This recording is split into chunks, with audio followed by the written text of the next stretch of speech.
Ladies and gentlemen,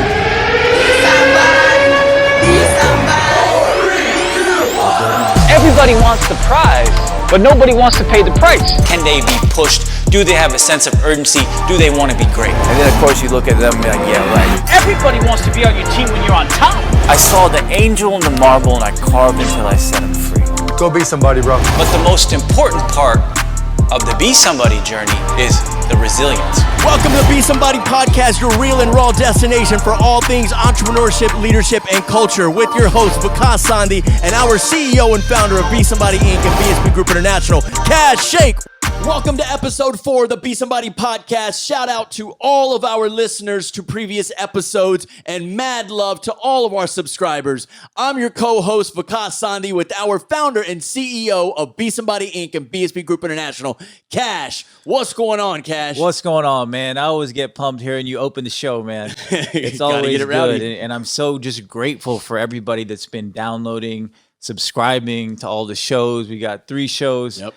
In the books. The listenership keeps growing, man. So thank you guys. Really appreciate it. Yeah. Episode 4. We're back in it now. Kash, I haven't had much time, haven't had much interaction with you with all the social distancing. This is like our only time we get you. We're like 5.5 feet. We're 6 inches too close, man. So, it's been crazy because we have such a close-knit culture and we're so used to being around each other. It's definitely been a transition to go to this virtual kind of environment. It's weird because I haven't seen you, but I've been seeing you like 6 times a day on like Slack calls and Google Hangouts. So it's just this weird hybrid time of being connected, but not being like in touch with each other. Right. Yeah. I mean, the video calls help us stay connected, but that human interaction, that face to face is so important. I've noticed on these Google Hangouts and these like Zoom calls and Slack calls is that you can really like start to see who on the team is like really engaged and who isn't. Especially because our office has been designated an essential workplace. So I've been still coming in. We've been helping some of our healthcare companies, grocery companies on the front lines with different things. We're really grateful and blessed to be able to do that. Some other folks have been coming in, guys are in the room that have been coming in. But when you're on in the conference room there, we got that, pretty big TV. What is it, Herbie? Like it's 65, 65 inch, so you can see everybody and you got people. Yeah. You can see people looking to the side. I see people like falling asleep on the call, kids running in, which is kind of funny. I think Jill and her team had her cat like right next to her screen for a good like 20 minutes of our call. So, but for me, I always like to have the team in the room, especially in our full team meetings, to get that eye contact and really feel that energy. And you can't really feel the energy on the call. That's what I hate. You can't feel the energy of the room. Right. You don't really have the eye contact. But because the person doesn't think that you're watching them, you can catch people, doing weird things. And, so that's been interesting. Yeah. Got to be more careful what I think I do on there, like not taking drinks of water and maybe a little snack in the morning. So now I know you're watching us. Yeah, I always see you, man, like brushing your teeth on the call. Thought you couldn't see that, but all right. But in all seriousness, I mean, obviously we're in, I don't even know what week we're in of coronavirus, stay at home. I mean, it's been weeks and weeks and it's been extended to the end of April, and we were out with some government and healthcare workers earlier in the week, and they're saying it might be through May. Nobody knows. We mentioned last episode all these companies. We listed off these companies that were laying off people. I think some of you guys know this, but Marriott International, one of our big partners, we've been saying 103 days at Marriott Bonvoy hotels last year. They're laying off tens of thousands of employees. Cirque du Soleil laying off 95% of their workforce. GE announced that they're laying off 2,500 employees in their aviation unit, and about 50% of them, of additional employees in the maintenance and repair group, are being furloughed. Macy's is furloughing most of their 125,000 employees, and retail, Macy's in particular, they're already honestly struggling a bit. And in this day and age, in this environment, and I don't know how they're going to rebound from that. They're a Cincinnati-based company. We're based in Cincinnati, as you guys know. Norwegian Airlines becomes the latest airlines to announce they're laying off 90% of their workforce. ZipRecruiter laid off 443 employees, and I remember that was just a couple days after they said that they were trying to sell. And if you think about it from an entrepreneurship startup climate, whether you're trying to exit or you're trying to raise capital. I mean, it's just an awful, awful time right now because nobody wants to be spending money. Nobody wants to be investing money because no one knows what's going to happen. And then lastly, ClassPass laid off or furloughed about half of their company. And you guys know ClassPass is the platform to book for gyms and studios and things like that. Right. And obviously all the gyms are closed. Yeah. So you start thinking, okay, well, gyms are closed. But honestly, I didn't necessarily think, well, what about all those platforms, those companies that leverage the gym and fitness space? They're all hurting. Yep. You know, we talked with one of our partners that's a protein company that is suffering because one of their biggest channels was CrossFit gyms and personally owned gyms. Right. Open Table, I think we talked about it maybe last time too. 98% of bookings vanished on Open Table. That whole platform is based on the restaurant industry. Well, no restaurants are open. So it's just, it's crazy. It's disappointing. I know we're going to come back from it, but I just feel for the people that are suffering right now. Really unfortunate to hear a lot of that. But let's switch it to a little bit more positive news. Right. Let's talk a little bit. Yeah, we got a great guest today. Yeah, we've got a great guest today. I've been so excited about because this is someone I'm truly, truly inspired by in terms of what she has done as a leader for years across some of the best and biggest companies, most inspiring companies in the world. I know, Vikas, you're going to talk about the breadth of her career, but to me, what's been fascinating is not only what she's doing now, because she left a lot behind to pursue her passion, which I can identify and appreciate. She's been around and been in leadership positions during some of the most pressing crises of our time. I mean, she was in Asia during SARS. And when it was like 2002, 2002. She was leading as a CEO during the financial crisis in 2009. And so I'm just really excited to talk to this amazing leader to see how she's planning to deal with this latest crisis and how we can learn from her. Yeah. So, Vikas, do what you do. All right, please welcome to the show a leader who spent 20 years on Starbucks, CEO of Lululemon from 2008 to 2014, and CEO now of Performance Kitchen, formerly known as Luvo, and also named one of Fortune magazine's top 5 international most powerful women. Please welcome Christine Day. Nap, we got her on the line? She's on the line. Hey, Christine. Hi, how are you? Because you said 20 years on Starbucks, so I was thinking, is Christine like the face on the cup? She's the mermaid. Christine is the mermaid. Christine, thank you so much for taking time out of your busy schedule to be with us tonight. We really appreciate it. Oh, I'm so pleased to be with you guys. And hey, I could go through that announcement every day. Exactly, right? It gets you pumped up. Like that's we'll send you the recording. Sometimes when I'm feeling like a little down, a little depressed, I call Vikas. I'm like, man, just give me my intro. I want to hear my intro. But Christine, so I know we have a lot to talk about, so I want to just dive in. But before we kind of get into everything that's happening today, I would love for you to share a little bit about your journey. Vikas talked about your career at Starbucks and Lululemon and now at Performance Kitchen, but just would love to hear you share your background and kind of how you've moved from one point to the next. Well, I actually started out in private equity, and that was how I met Howard Schultz. And so I did his first 3 equity raises and came inside the company. And then, it was really just being so amazed by his passion and the type and purpose and the type of company he wanted to build. And that really was what hooked me. And I think really shaped a lot of my management philosophy, was working for somebody who was really out to change the world through a cup of coffee.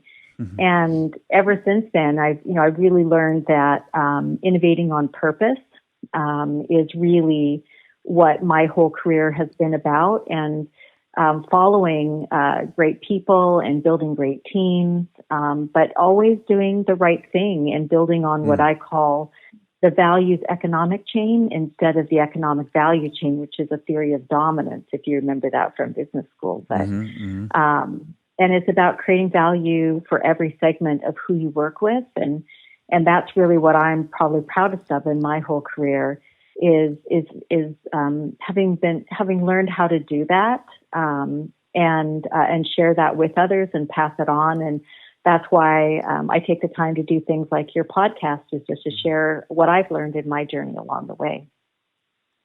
That's awesome. And we always talk about, how important leadership is, passionate leadership, inspirational leadership, and values-driven leadership. And when you talk about how you were drawn to Howard Schultz, what's the one biggest thing that you learned from him that you've taken into your own arsenal as a leader?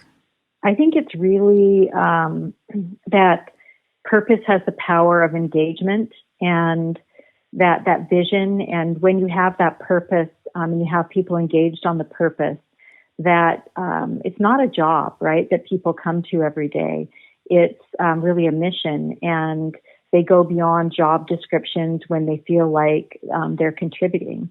But, there were other great leaders at Starbucks, Orrin Smith, who I learned so much about strategy and how to build, long-term plans that create the future you want to create, and create healthy business models. And Howard Behar, who, was such a people leader. I mean, Howard gets a lot of the credit, Schultz, but Howard Behar really was a lot of the heart and soul at Starbucks. And then great operators. I mean, so I was just fortunate to be surrounded by so many great leaders, and taking a little bit of each of what I saw that was great, and bringing that into my own leadership style. It's funny. We were just talking about this before we got on air, because I was kind of breathing a little fire to my team, and I'm like, sometimes you got to like breathe a little fire as a leader. We want to be inspirational, we want to be purpose driven, but sometimes you got to like let the dragon come out to get things in motion. Yeah. But what about you? I mean, how would you describe your leadership style? I think first and foremost, it is about purpose and vision. Second of all, it's about building a great team, and that comes from people, really looking for people who have built things, not just managed things. They have a different perspective, and people who can go from strategy to the micro detail, about really have a passion that really know what their business is. One of the things that I really am is a student of business, and when I took over at Lululemon, the first thing I did was work with a group that I still work with today, ICR.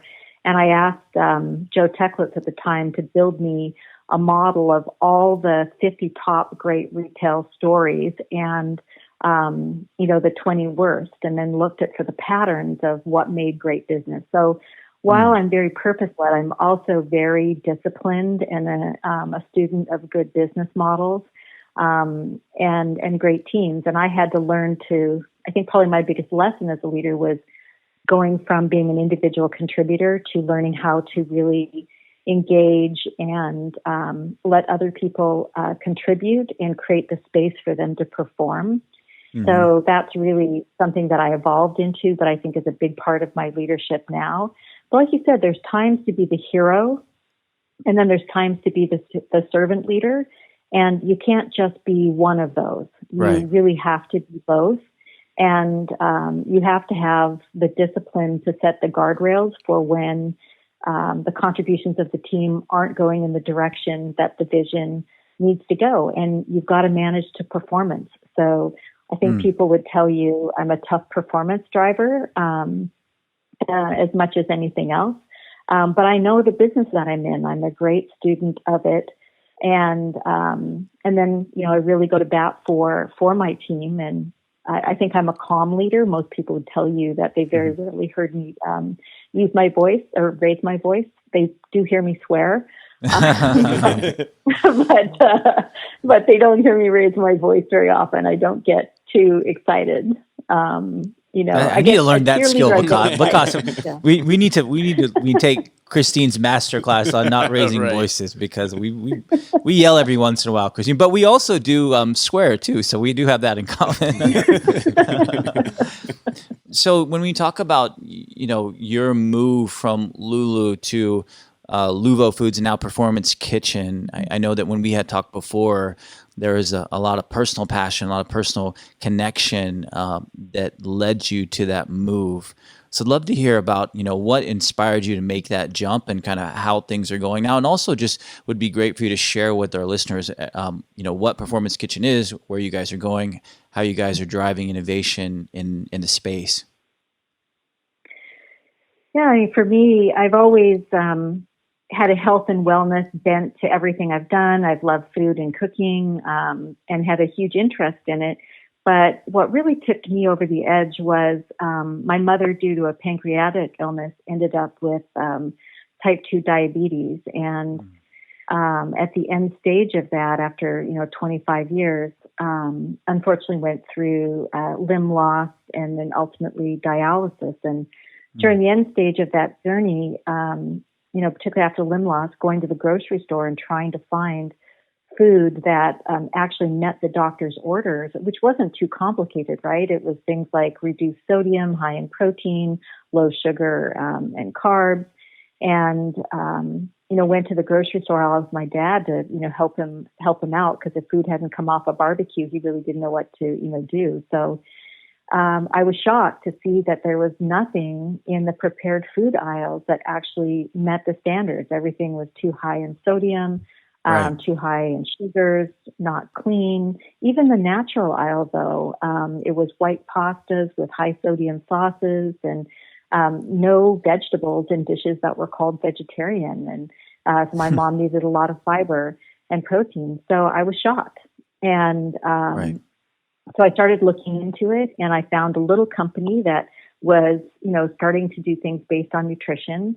It was pretty small at the time with the founder, and he came to me and asked for both advice and an investment. So I made an investment along with some other high net worth individuals. And unfortunately, he didn't really know what he was doing. And this industry, as you know, is tough. Right. And so the company ended up in trouble. And so I was asked to step in, and it's taken me 5 years to put the business model together. It's the hardest thing I've ever done. So that was 2015 when you stepped in? Yeah. Let's see. Was that right? 2014, 2015, right around in there. Yeah. So, it's been, and then it became an obsession and a passion to fix this issue. The more I learned about it, and with some great teachers and educators along the way about, the problem and what was needed to fix it. And so, it's been the journey and a great team. And, now we're finally on the verge of really delivering on everything that I set out to do in the early days. We talked about a little bit, and Vikas and I were talking about it, that we never really looked at frozen foods as healthy or that they had the potential to be healthy until we really started working a lot with grocery partners. And, our company on the consulting side, on the BSB side, as you know, works with some of the largest retailers in the country. And we started saying, hey, actually, like frozen foods, like we have to re-envision our old kind of misconceptions about frozen foods, because there's this concept of fresh frozen and better for you choices that are now out there. And that's some of the work that you and the Performance Kitchen team are really leading right now. Absolutely. What most people don't realize is like the nutrition life of something like the pea, for instance, is actually 6 days. And so much of our produce that's actually perfectly peak ripeness is actually left on the field because it's actually the less ripe product that actually goes through the system and can survive going through the distribution manufacturing system. So, getting peak produce and flash freezing it is actually one of the best ways to preserve nutrition in products. And so that's what a lot of people don't know. And there's no reason to put high sodium or chemicals in food that's frozen. And, one of the things I'm proudest about in our Performance Kitchen line, which we do, crafted line, which we do in small batch production, we actually have no emulsifiers, no chemicals, dyes, preservatives, nothing in it. It's just whole food cooked the way you would, and then flash frozen.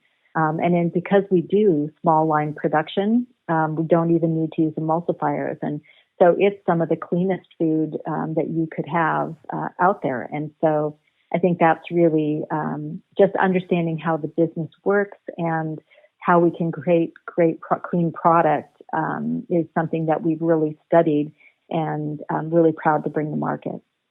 With everything that all of us are experiencing with coronavirus, with the stay-at-home orders, with some of the stockpiling of food, we were just reading an article that said frozen foods are experiencing one of the largest gains in sales that they've had in the last decade, especially whether it's bigger brands, smaller brands, because people are stocking up because they want shelf-stable items in their pantry. How's the business been during this crisis? Have you been insulated from it? Have you been able to? Are you on the growth side? Where is Performance Kitchen? Well, I would say a mixed bag.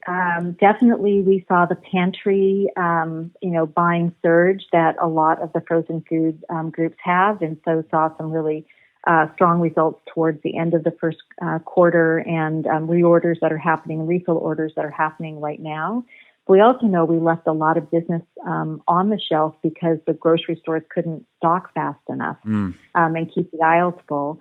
And I think we're, all a little anxious about what happens now that people's cupboards are full and if unemployment starts to surge. So I think there's a little trepidation about what happens in the coming months. But I think the hardest thing for us was we do food for Delta Airlines. We do the wraps and we do their oatmeal in first class. That's right. I think everyone in this room has enjoyed those meals on Delta. Yep. We have. Well, thank you. Yeah. Really proud of the work we've done with them in helping them get to number 1 and 2 in food by the Diet Detective because of the work we've done on nutrition there and really reduced their sodium. So it was tough to basically have all of those purchase orders canceled because Delta's just not flying. So that was a hit to the business. And in a small business like ours, that cash flow is really important. So that was a bit tough. And then I think the other thing for us is we have some really great strategic initiatives we're doing in the food as medicine space that we were dependent on some of the resets that are occurring that are now, the grocery stores are just in chaos. So a lot of this everybody's on pause. Kind of on hold. Yeah. So I think that's, but at the same time, what I also see is more than ever, the consumer understands immunity health. And, one of the things COVID-19 has brought out is if you have diabetes, you're more at risk of having a severe illness based off of this. So treating, getting your diet under control and having your medicine be more effective because you're eating the right things is more important than ever. And, some of our big grocery partners are really working on obesity and diabetes programs, and we have the type of meals that are suited for that. For instance, all of our Performance Kitchen line is approved by the American Diabetes Association.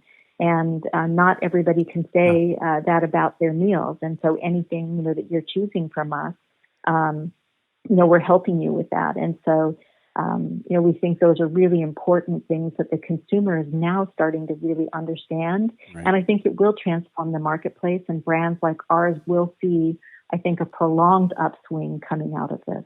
Exactly. I mean, we were actually talking about that as well, is that there's a heightened awareness of wellness and immunity. And if there is a silver lining, we believe there's a silver lining, and there's a lot, as you know, as someone who's kind of navigated multiple crises and points in time, like one of the biggest silver linings I really believe that's going to come out of this is that people are going to demand more better for you options in the grocery store. They're going to demand to know what's in their foods, and they're going to want more of those whole foods. They're going to want to understand how they can boost their own immunity. Yeah, because the other thing about, keys to immunity health are getting all the right nutrients and gut health, right? And that takes 5 to 9 vegetable servings a day and the right amounts of fiber. So, just things like managing your gut health for immunity, making sure that you have all the essential vitamins and minerals in your daily diet. And clean food is where we've been. So the organic, natural, taking bad stuff out, and managing a clean supply chain is definitely healthier than where we were before. But it's actually about getting now the right profiles of healthy fats, getting, daily greens for nitric oxide for vascular health in your diet every day. We sneak greens into everything we do for that reason, and make sure that we have a good, excellent source of fiber, through either whole grains and vegetables, making sure that we have clean proteins. all these things are going to be so important as people start to learn more. And that's what I'm excited about. I think this last 2 years, we've seen the market shift from going beyond organic and non-GMO and into true nutrition. We've seen sodium levels come down. We've seen sugar levels start to come down. But that's just the basics. A lot of people don't know that one of the major contributors to obesity is something called fatty acid imbalance, which is your ratio of omega 3s to 6s. And that should be 1 to 4 for the average person. But we consume in America 1 to 20, which means that the excess omega 6s actually get stored as fat. So, if that's just eating the wrong oils. So there's so much to know. And where I want Performance Kitchen to be is that we become the trusted brand that people understand. We've gone deep on the science of nutrition and how your body processes sugar so there's no insulin spikes. What are the right healthy fats and all the things that are too hard to understand. If you just pick up a box of Performance Kitchen, we've covered it all. We've been kind of trying to be on the front lines of the food as medicine movement for the last few years with one of our partners, Kroger, and some other partners we work in the food space. And it's been interesting as I've been watching it, because I think there's been this juxtaposition where everybody knows that food can be a strong enabler on the preventative side of healthcare. If we can help prevent disease before it starts. But I've also heard the other side of the debate where people say, hey, that food as medicine concept, it's for the haves, not the have-nots. It's almost this elitist concept. And I think the struggle has always been for these big retailers to understand that actually this is relevant for everybody.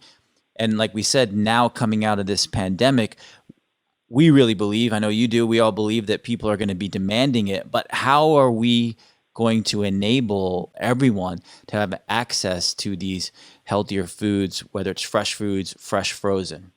Yeah, and I think frozen plays a big role in that. When you look at our Performance Kitchen line, which is the line we do with the manufacturer that's in 10,000 grocery stores today, that line, it's all American Diabetes Association approved, and you can find it on sale, 2 for $6. And I think awesome. That's why we have 2 lines. We have that line, which is very reasonably priced, and the future we see.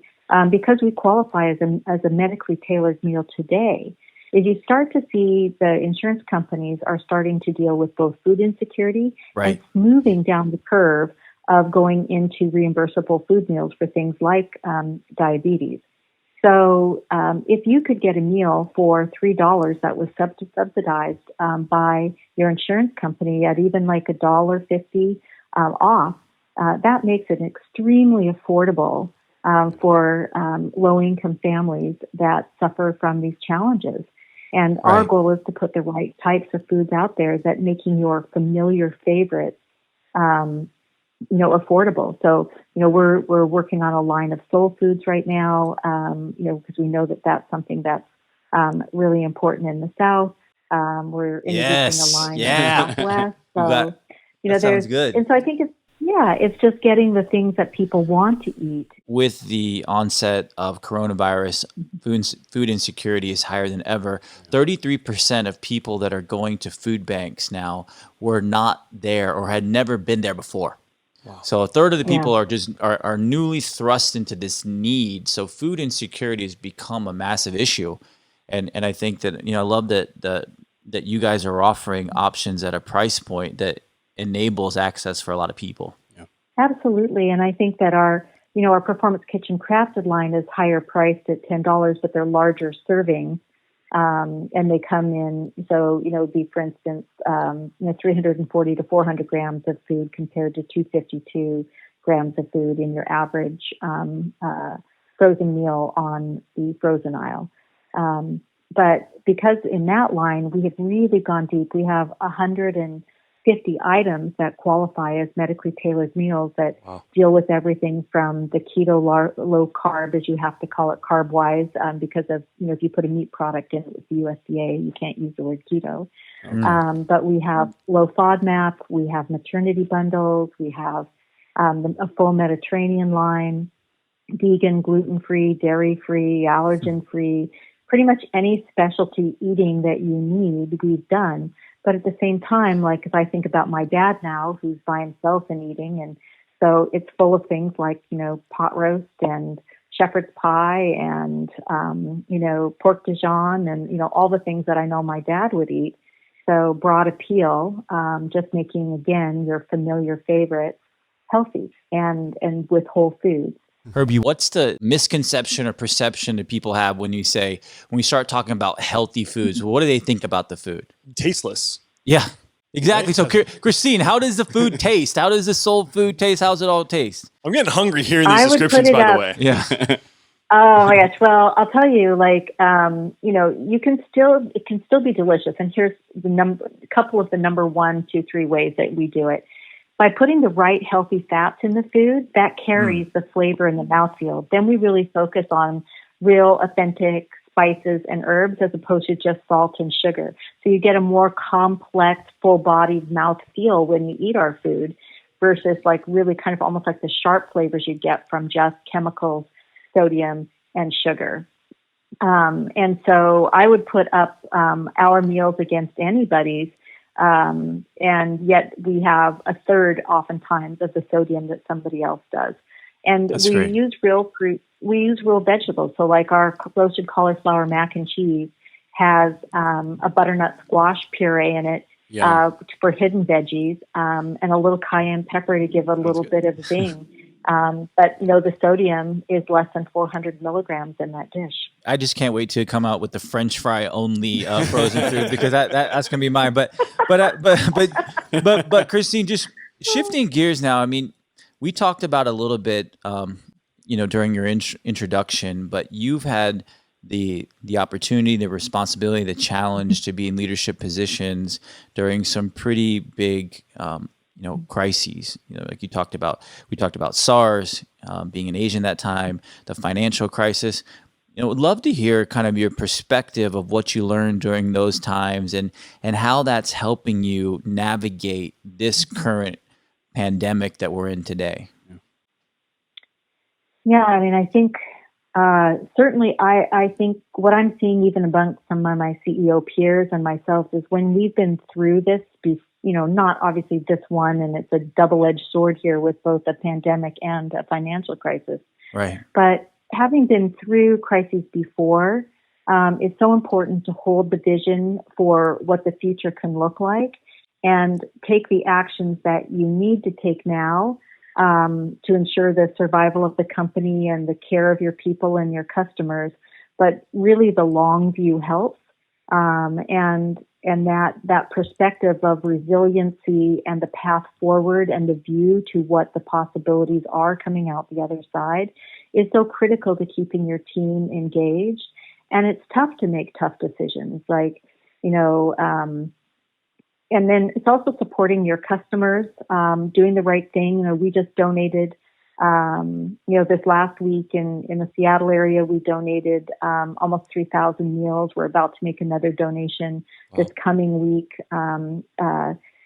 with another one of our ambassadors. We just did the last one with Russell Wilson, his wife Sierra, and we'll work with another one of our ambassadors to do another donation to food banks. So, doing the right thing for your communities. We're doing discounts for healthcare workers in our Seattle market right now as well.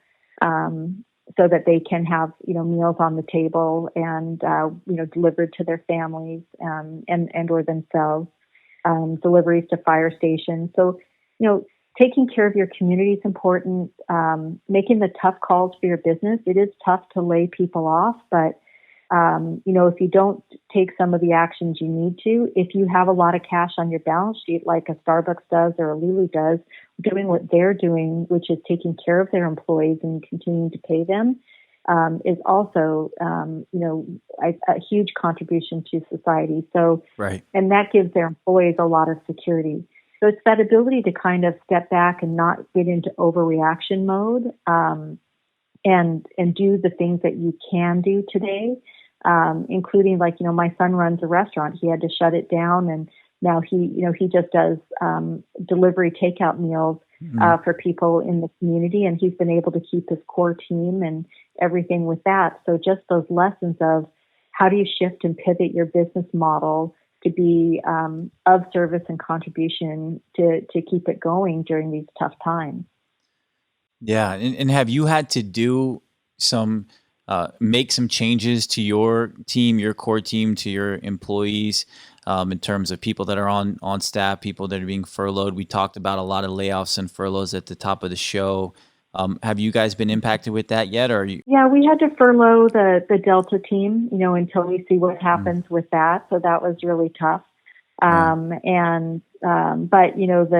the core team, we had to furlough some of our, contract our design team that works on a lot of the creative and packaging, because we're not doing some strategic projects right now. Right. But the core team, is there and in place and keeping working on the bigger strategic initiatives. And then, the good news is our stores have been able to operate really well, as has our factories.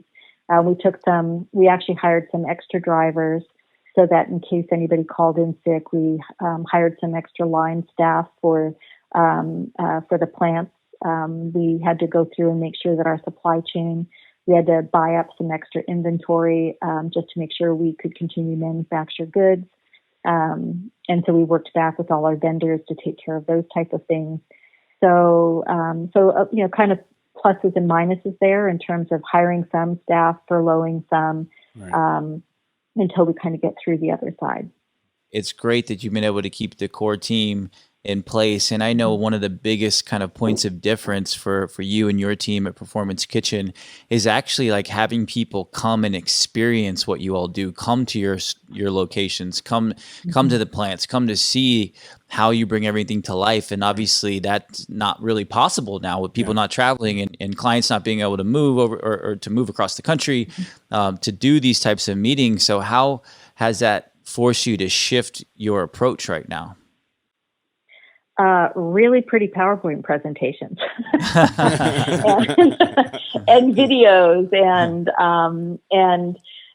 so that, we're showing what we're doing. So, making sure that even like little simple things like, plant safety, we put out, messages to all our customers about things we're doing at our stores and at our plants to keep our employees and our customers safe, all the different steps that we, go through.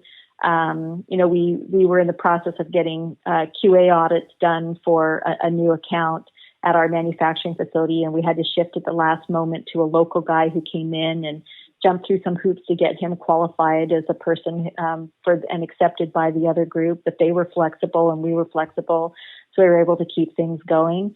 And a lot of, as video and conference calls. Right. I think that's what our days are filled with as we're all working from home these days.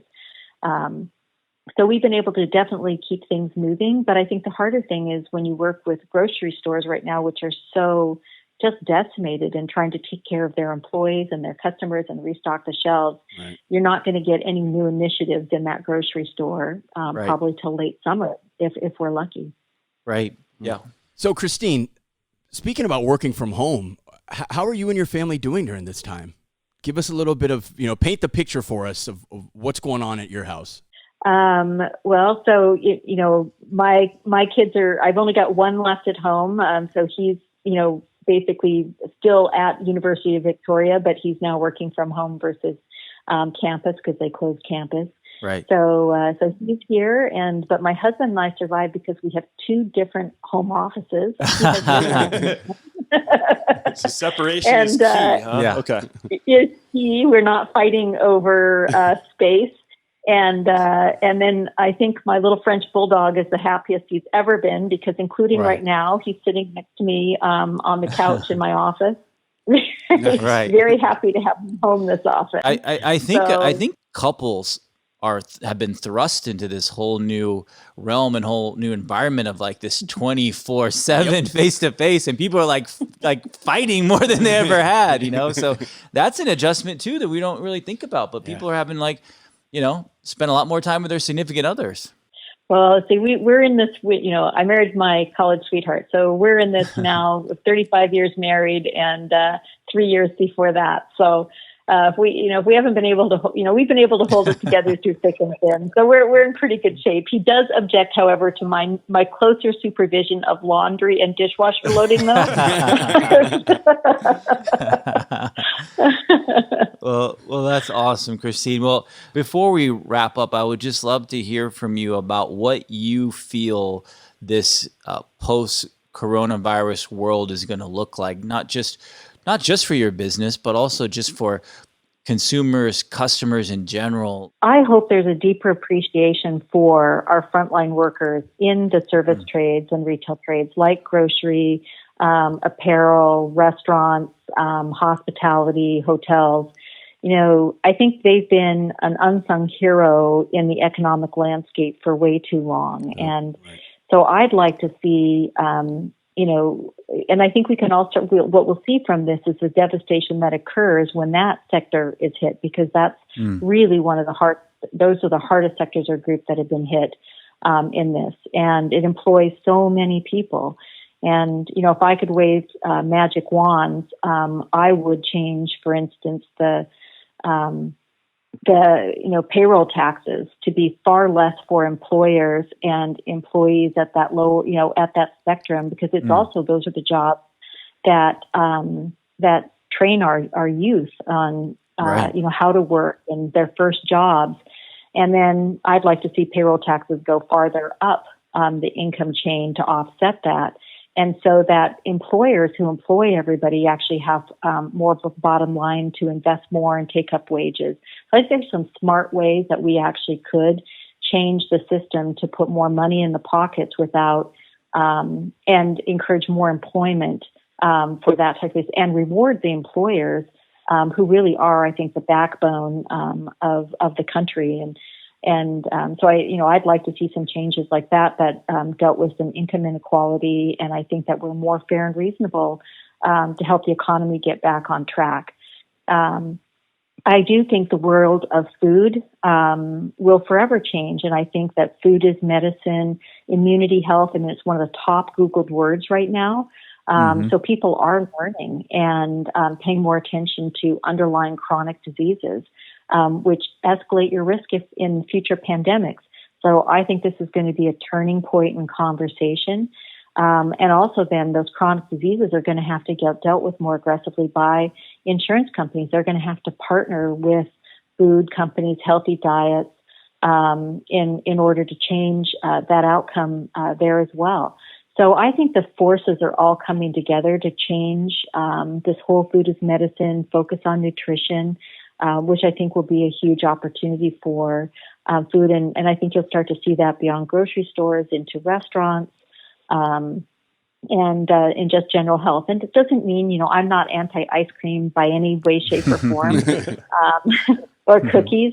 I just don't think your main meal should have the equivalent of nutrition of a cookie, Right. So let's and eat our veggies so we can have our cookies and ice cream. Right. So put them. And then I think making veggies delicious is going to be one of the big, things in the future that we pay more attention to. So I'm optimistic on a lot of levels. I do think we can recover economically from what's going on. I think it'll take some time, and I think it'll take some change. But I think we've captured everybody's attention about the risks, and hopefully that will motivate some of the changes we need to make. Very well said. Yeah, that's perfect. Christine, thank you so much for spending a little bit of time with us today and sharing your story. We wish you, your family, and Performance Kitchen the best of luck. And please stay safe and be healthy. Yep. And we're you too. Looking forward to talking to you more soon, Christine. Thank you so much. All right. Thanks, guys. Have a great evening. You too. Man, it's cool to hear from leaders who've been there and who've done it before. And, Christine got to talk a little bit about her experiences that have helped her. And you can tell the maturity. Something I aspire to have. I'm like off the rails half the time, but she's got that maturity and leadership, and just inspiring to hear from people like that. Yeah, completely agree. And the interesting thing is we were talking about the, healthy foods sometimes don't taste great, but I can tell you, I've had Performance Kitchen and their chicken tikka masala is awesome. Oh, of course. Of course. But the food is medicine. I mean, I think that's really powerful. Obviously we speak about it all the time with our partners, and if that's the one thing that comes out of all of this, that'll be a great thing. Yeah, I agree. So, Kash, the one big thing. Well, you know what? I mean, I think you hit it. Yeah. I think you hit it. I think it is food as medicine. I think that, I feel very grateful that we've been able to work with, our partners on the front lines of that movement for the last 2-3 years. And I really do believe that is going to be one of the silver linings coming out of this crisis, that people are going to look at food much more differently. 50% of this country in America has a chronic disease. We spend over $3 trillion on healthcare, yet we're the most unhealthy country on the planet. Wake up call. Obesity, diabetes, hypertension, all of that that is the epidemic. We're talking about a pandemic. That is the epidemic that this country is dealing with. And I'm hopeful and optimistic that after this, people are going to start caring more about health. I mean, we talked about it with Sean on episode 3 about, people, the hospitality experience is never going to be the same. People are going to expect ways to keep their hands clean. I'm hopeful that people are going to start to be more conscious of what goes in their bodies, the preventative aspect of healthcare, which is what you eat. Yep. And it makes you more motivated to do our work on the other side of our ecosystem, the BSB group side, to really drive that food as medicine movement with the right partners. Yeah. Awesome. Thanks, man.